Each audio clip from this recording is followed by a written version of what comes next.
జగన్ వస్తే ఏమన్నా ప్రజలు స్వాగతిస్తారంటారా అంటే జగన్మోహన్ రెడ్డిని? ఇప్పుడు కొద్ది గొప్ప అతను 5 ఏళ్ళు ముఖ్యమంత్రిగా చేశాడు. ఇంతకుముందు కూడా కొంత ఆ పార్టీకి కూడా కొంత క్యాడర్ ఉంది కాబట్టి సహజంగా అతను వస్తే కొద్ది గొప్ప ఉంటుంది తప్పితే మారేది ఉండదు. రెండోది ఏంటంటే జనవరి నుంచి జనంలోకి ఎప్పుడు జనాలు ఎప్పుడు జమ్మిలి వచ్చినా మాది అధికారం అని చెప్తున్నారు ఇప్పటికే వైసీపీ నాయకులు.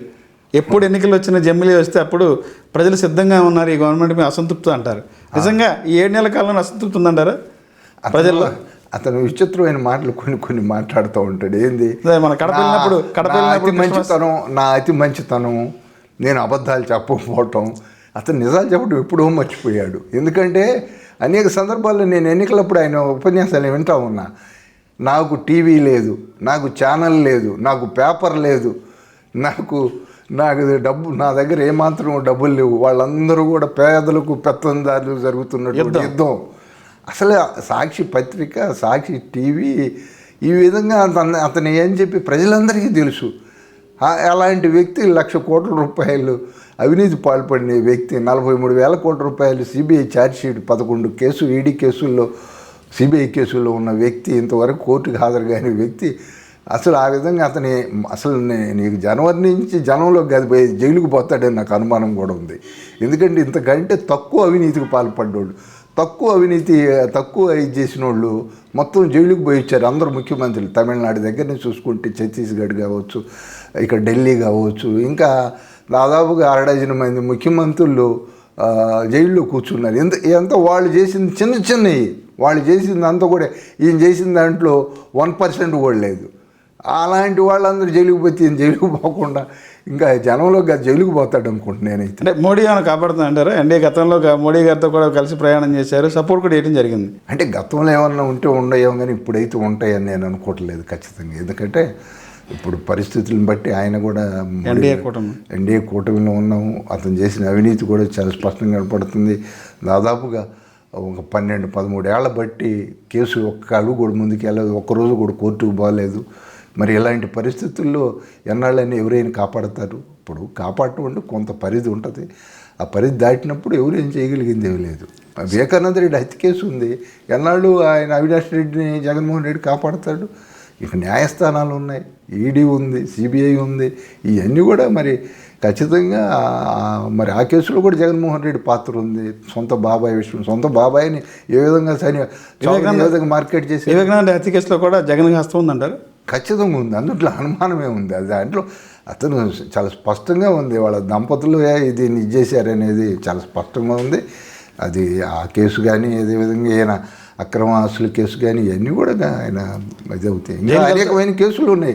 అవి కాకుండా 5 ఏళ్ల ప్రభుత్వంలో చేసినటువంటి చాలా ఆ దోపిడీకి సంబంధించిన కేసులు ఇవన్నీ కూడా బయటకు వస్తాయి. జైలుకి వెళ్తాంటారు జగన్మోహన్ రెడ్డి? జనంలోకి మట్టికి పోడు, జైలుకి మొత్తం పోతాడు. జనవరిలో జైలుకి వెళ్తాంటారు జగన్మోహన్ రెడ్డి? జనవరిలో కాకపోవచ్చు, కాకపోతే మొత్తానికి మాత్రం అది వెళ్ళటం మట్టికి జైలుకి వెళ్ళటం మాత్రం పక్క కన్ఫర్మ్. ఎందుకంటే గతంలో పెట్టినటువంటి అక్రమాస్తుల కేసులే కాదు, ఈ 5 ఏళ్లలో జరిగినవి కూడా ఉన్నాయి. ఇన్ని కేసులు ఉన్నప్పుడు జైలుకు బాగా ఇంట్లో కూర్చోరుగా. జైలుకు పోలేదంటే ఇక్కడ న్యాయస్థానాలు భారతదేశంలో సక్రమంగా న్యాయ వ్యవస్థలో కానీ లేదా సిబిఐలో కానీ లేకపోతే ఈడీలో కానీ ఎక్కడో లోపభూయిష్టంగా ఉంటే ఉందనే అనుమానాలు కూడా ప్రజల్లో రేకెత్తాయి.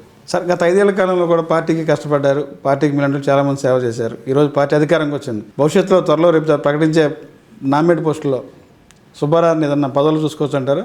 అంటే సహజంగా ఏంటంటే అక్కడ ప్రయారిటీని బట్టి, చేసిన సీనియారిటీని బట్టి, అక్కడ ఉన్నటువంటి కుల సమీకరణాలను బట్టి, వాటన్నింటిని బట్టి కూడా నిర్ణయిస్తారు. ఖచ్చితంగా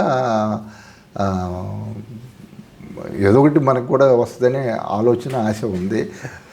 పెద్దగా నేనైతే ఎక్కువ ఆలోచించట్లేదు వాటి మీద. సార్, గత గవర్నమెంట్లో అనేకమైన పదవులు అనుభవించి కొన్ని శాఖల్లో, ఇప్పుడు కార్పొరేషన్లో కానీ ఉదాహరణ ఇన్ఛార్జ్లో కానీ పదవులు అనుభవించేసి స్కాముల్లో దోపిడీ చేసి ఈ రోజున అదే పార్టీ నాయకులు మీ పార్టీలోకి వచ్చారు. వాళ్ళని ఎలా ఆహ్వానిస్తున్నారు?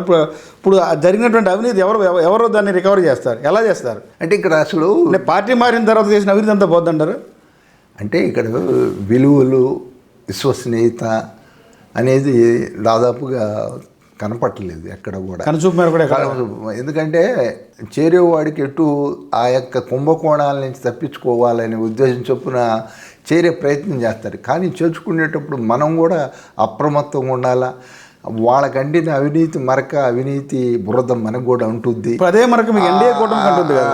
ఉంటుంది. కాబట్టి అలాంటి వ్యక్తులు చేరినందువలన పార్టీకి వచ్చి కొత్త ప్రయోజనం లేదు. ఉన్నవాళ్ళని జాగ్రత్తగా చూసుకుంటే చాలు, ఉన్నవాళ్ళు అసంతృప్తి రాకుండా ఉంటే చాలు, ఉన్నవాళ్ళని ఎలర్ట్ చేసుకొని వాళ్ళని బాగా వాళ్ళ ద్వారా వాళ్ళ చేత సక్రమంగా పనిచేపిస్తే చాలు. కొత్త వాళ్ళు రావాల్సిన అవసరం వచ్చింది. ఇప్పుడు ఇన్ని అసలు అతను 11 సీట్లకు పరిమితి చేశారు. 50% పైగా మనకు ఓటింగ్ ఉంటే వాళ్ళు వచ్చి ఇక్కడ ఉద్ధరించేదే ఉంది. వాళ్ళు వచ్చిన వాళ్ళ అవసరం ఏమైనా ఉందా? అవసరం ఏమాత్రం లేదు. కాబట్టి ఏదైనా నిజాయితీ కలిగిన వాళ్ళు ఎవరు లేరు ఆ పార్టీలో, ఒక్కడు లేడు. నిజాయితీ కలిగినోడు అయితే ఎలక్షన్ ముందే వచ్చేవాడు. అక్కడ మొత్తం కూడా అవినీతి ఊబిలో కూరుకుపోయిన వాళ్ళే, గతంలో కూడా అవినీతికి పాల్పడిన వాళ్ళే. ఏమాత్రం కూడా వాళ్ళలో చిత్తశుద్ధి కానీ, నిజాయితీ కానీ, ప్రజల పట్ల అభిమానం కానీ ఏమాత్రం లేదు, అభివృద్ధి పట్ల ధ్యాస లేదు. అలాంటి వ్యక్తులు ఆ పార్టీలో ఉన్నారు. మళ్ళీ మన పార్టీలో చేర్చుకోవడం వల్ల ఇక్కడ కూడా అదే పరిస్థితి రాకుండా అంటే పొల్యూట్ అయిపోద్ది కదా వాళ్ళు వచ్చి. ఖచ్చితంగా రాజకీయ కాలుష్యం, మొత్తం కూడా రాజకీయాలు ఇప్పటికే కలుషితం అయ్యాయి. అలాంటి వ్యక్తులు రావడం వల్ల మరింత కలుషితం అయింది, మరింత నష్టం జరిగే ప్రమాదం ఉంటుంది. ఇక్కడ మామూలుగా పెద్దల సభ అనే దానికి ఎవరైతే నిజంగా మేధావులు ఉన్నారో వాళ్ళని పంపాలి. కానీ దానికి కూడా గతంలో ఏ విధంగా వెళ్ళారు, ఎట్లా జరిగింది ఇవన్నీ కూడా మనం ఆలోచిస్తే వాస్తవంగా చాలా బాధగానే ఉంటుంది. ఫర్ ఎగ్జాంపుల్ ఇక్కడ గుంటూరులో చూసుకుంటే మిర్చియాటికి చైర్మన్గా చేశాడు. అవును, సమ్ ఎక్సెంట్ పర్సన్. ఇవాళ అదే పర్సన్ మళ్ళీ ఈ రోజున మీ ఎన్డీఏ పార్టీకి వచ్చారు. అవును. ఇప్పుడు మరి తన హయాంలో జరిగినటువంటి అవినీతి ఏమైపోతుంది? అదంతా ఇంకా మూసిగా క్లోజ్ అయిపోయి ఆ ఫైల్ అంతా క్లోజ్ అయిపోద్ది అంటారు. అధికార పార్టీకి వచ్చారు కదా. అంటే మిర్చియార్డుకు సంబంధించిన వాళ్ళు ఇంకెవరు రాలా. ఎమ్మెల్సీ ఉన్నాడు కదా సార్, యేసుపాదం రాలా. ఒకళ్ళ వస్తాడేమో. పార్టీ ఆల్రెడీ వైసీపీ రాజీనామా చేశారు, టీడీపీ జాయిన్ అయ్యారు సార్. ఆయన జాయిన్ కాలే, ఇంకా పేపర్లో కూడా ఇచ్చారు, నేను పార్టీకి రాజీనామా చేస్తాను, నేను టీడీపీ జాయిన్ అవుతానని చెప్పి. జాయిన్ అవుతానన్నాడేమో కానీ ఇంకా జాయిన్ కాలేదు. ఆహ్వానిస్తారా వస్తే పార్టీ? అంటే సహజంగా ఇప్పుడు ఇతను ఇంకా చిన్న చేప.